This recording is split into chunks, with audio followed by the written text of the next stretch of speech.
Cinema ரகசியம் நேயர்களுக்கு வணக்கம். தமிழ் சினிமா வரலாற்றில் எம்ஜிஆர் என்ற ஒரு பிம்பம் உருவானதற்கு பின்னால் பலருடைய உழைப்பு இருக்கிறது. ஆனால் அந்த பிம்பத்திற்கு கொள்கை என்ற ஆடையை அணிவித்தவர்கள் 2 பேர். ஒருவர் எளிமையான வரிகளால் பாமரர்களை தட்டி எழுப்பிய பட்டுக்கோட்டை கல்யாணசுந்தரம். இன்னொருவர் ஆழமான தத்துவங்களால் வாழ்வியலைச் சொன்ன கவியரசு கண்ணதாசன். எம்ஜிஆர் படங்களில் இவர்கள் இருவரும் எழுதிய பாடல்கள் வெறும் பாடல்கள் அல்ல, அவை ஒரு அரசியல் அறிக்கை.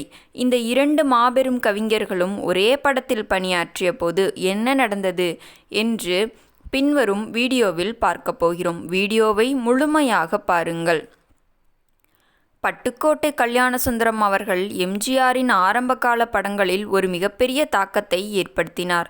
திருடாதே பாப்பா திருடாதே என்றும் தூங்காதே தம்பி தூங்காதே என்றும் அவர் எழுதிய வரிகள் எம்ஜிஆரை ஒரு சமூக சீர்திருத்தவாதியாக மக்களிடம் கொண்டு சேர்த்தன.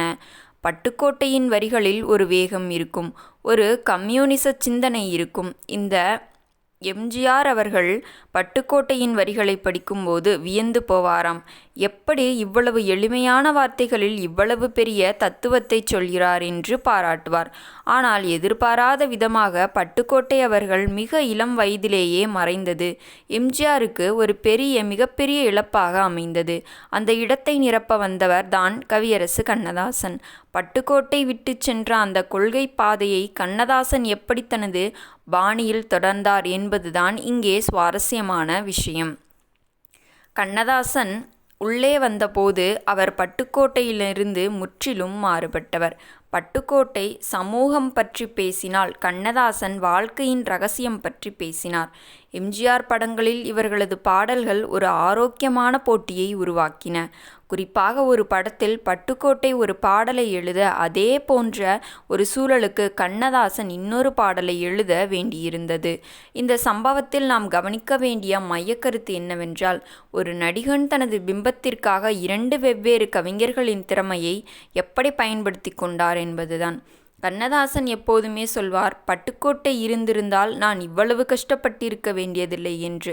அந்த அளவுக்கு பட்டுக்கோட்டையின் உழைப்பை அவர் மதித்தார்.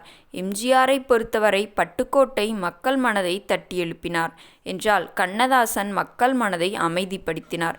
இந்த 2 துருவங்களும் இணைந்த போதுதான் எம்ஜிஆர் தத்துவம் முழுமையடைந்தது.